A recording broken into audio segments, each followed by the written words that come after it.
have really highlighted and paraded from the rooftops in recent years.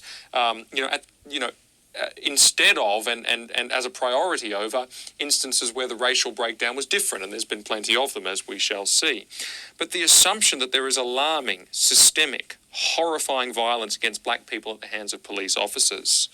And the only way we can know whether or not that is true is not by looking at the way the media decide to focus in on particular stories and blow things up and all the rest of it, and the way they choose to portray the narrative. The only way is to look at the data. And I hate doing this. I get it, because these are people, these are lives, and we're going to now start talking about numbers. And also, I hate dividing people into tribes and saying blacks and whites and all the rest of it. I just want people to be people, but I have to do it in order to make this point.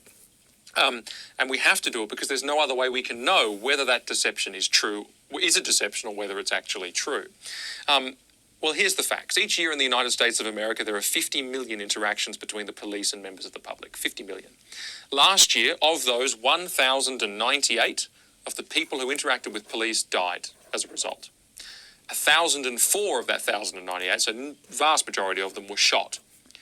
114 of the 1,098 were unarmed. So in America, gun culture, etc., there's, prevalence of firearms in a way that people in other countries often don't realise. That's why there's a large number of people who do get shot, because they have guns or they have other weapons. So 114 were unarmed. So we're getting the numbers down now. 48 of those unarmed ones people who died were white, and 28 of those people who died unarmed were black. Now, who were the 48 white people? Did we hear of them? There's a certain crafting of this and a choosing of focus here, which creates the narrative. We have no clue about the circumstances actually of each of those individual cases, except the few that we might be able to name from media reports. We don't know if violence was involved. Undoubtedly, in quite a number, it was. We don't know if they happened to be, if they appeared to be armed. No doubt in some cases they did. We don't know if they were affected by drugs in some. So there's all sorts of things we don't know. We just have those numbers.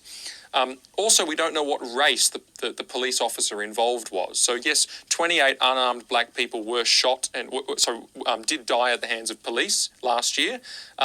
Was it a white police officer who resulted in that death? We don't know. We do know that statistically it's much more likely that black members of the public will interact with black police officers, Hispanic members of the public will interact with Hispanic police officers, and so forth, because of the racial demographics of different areas tends to be reflected in the police forces and the public at large. Now, we do know this. The number of unjustified killings of black American police officers basically is a number significantly less than 28, okay? And we compare it with all those other numbers as well for context.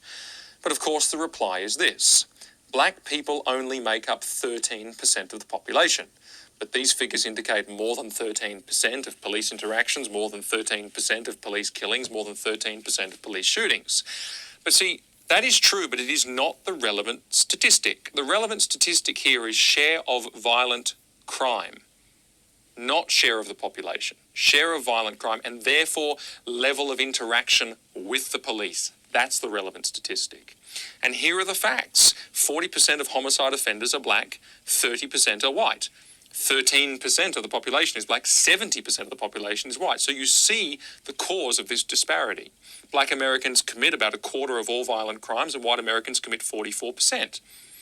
Now, there's a lot of rhetoric that's been doing the rounds concerning the fear that black Americans should have in their hearts when they leave the house. The fear of being killed, of being shot, of being victimized by police or by whites. These statistics do not bear out the need for that abject fear.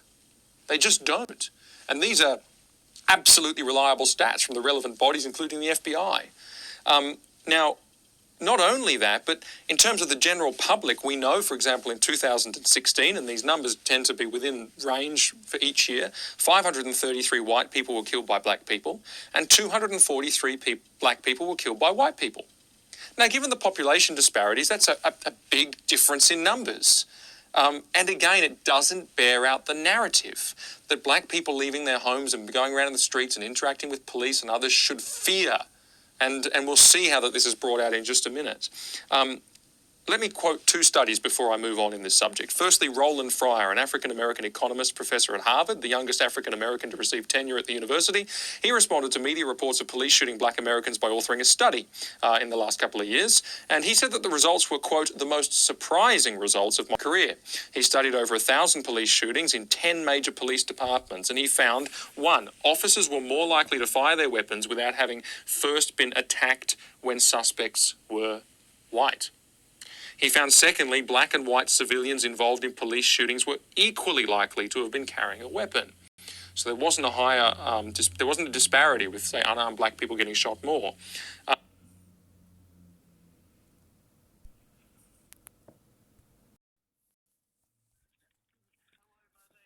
Hello, how are you?